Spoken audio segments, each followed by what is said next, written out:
In today's video, I'm going to teach you how to convert a subtask into a task. If you're organizing work inside a project and realize that one of your subtasks needs to stand on its own, this is a simple process that can help you restructure things quickly. Converting a subtask into a full task is useful when the item becomes more important, needs its own visibility, or should be tracked separately from the parent task. To begin, open the task that contains the subtask you want to change. This is important because subtasks are nested inside the main task, so you'll need to access that parent task first before you can make any changes.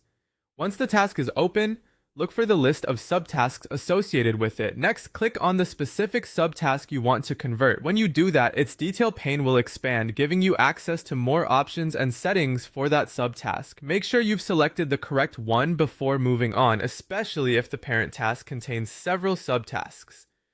After the subtask detail painting is open, go to the top right corner of that pane and click the three dots menu. This is where additional actions are usually stored, including the option you need for this process. Menus like this are commonly used to keep the interface clean while still giving you access to more advanced actions. From that menu, select Convert to Task. As soon as you click it, the subtask will be turned into a standalone task. This means it will no longer be nested under the original parent task and can now be managed independently within the project. If you need the task to have its own priority, assignee, or timeline, converting it can make that much easier. There's also another way to do this.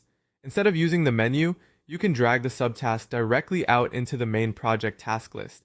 This creates the same result and can be a faster option if you prefer a more visual workflow. Just be careful when dragging so you place it in the correct location within the project. And that's it. Once the conversion is complete, you can review the new task in the project list and make any adjustments you need. This is a quick but powerful way to keep your project structure flexible and organized as priorities change.